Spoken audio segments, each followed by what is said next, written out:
émission, Monsieur le Premier ministre, avec tout d'abord Christine.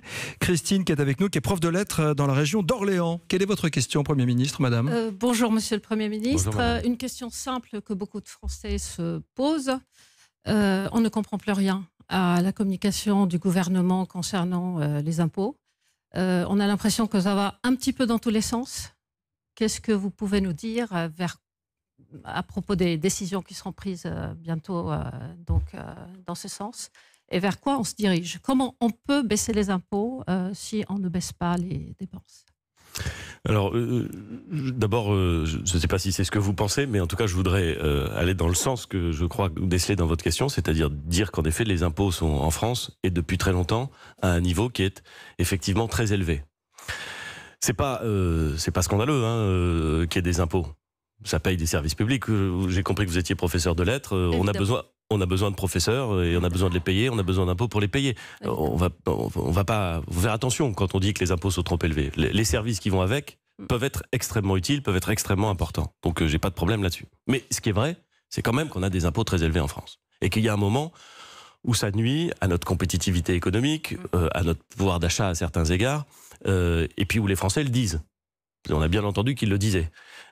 Donc il faut essayer de les baisser. Et moi, je m'inscris dans cette logique, qui a d'ailleurs été affirmée par le président de la République pendant sa campagne, de vouloir baisser les prélèvements obligatoires. C'est-à-dire les impôts, les taxes, tous les types de prélèvements obligatoires. Et c'est assez facile à concevoir et à dire. Et ensuite, c'est assez difficile à faire. Pour deux raisons. Ah non, mais attendez, là aussi, on peut se dire les choses pour deux raisons. Allez-y. D'abord parce qu'on est un pays qui est déjà très endetté. C'est vrai. Ça vient de loin, ça s'est accumulé pendant le temps. Enfin, aujourd'hui, moi je suis Premier ministre, je constate que la dette publique est importante. Elle est presque d'environ 100% du PIB. C'est une dette importante. On peut la payer, on n'est pas en banqueroute, on n'est pas en faillite du tout même. On reste un pays riche, un pays prospère, mais enfin néanmoins, c'est un sujet. Et évidemment, réduire les impôts quand vous avez une dette qui est déjà très élevée, c'est un petit sujet. Et puis deuxièmement, plus significatif. Tout le monde est d'accord pour baisser la dépense publique, qui est une bonne façon ensuite d'expliquer pourquoi est-ce qu'on baisse les impôts. Enfin, tout le monde est d'accord quand on le dit à ce niveau de généralité. Ce niveau, oui.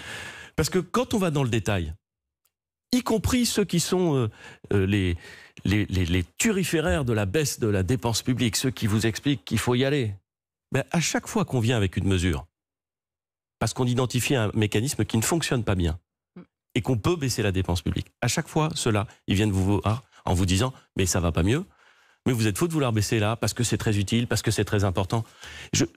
Moi, je ne découvre pas ça, mais je le vis et je suis fasciné par l'incroyable facilité que peuvent avoir certains à dire « il faut réduire la dépense publique » et l'incroyable fragilité qu'ils démontrent lorsqu'il faut le faire.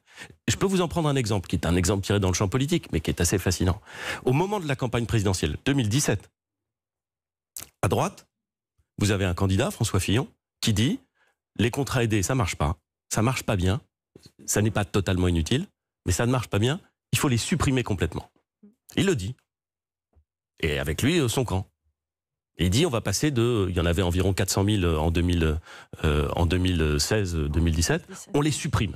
Bon. Nous, on arrive, on dit effectivement, ça ne marche pas très bien. Effectivement, ça ne marche pas très bien. On ne va pas les supprimer, mais on va les réduire assez fortement, à 200 000. Ouais. Ceux-là même, qui 6 mois avant vous disaient il faut y aller, il faut les supprimer, il faut les... disent mais comment osez-vous faire ça? Oui.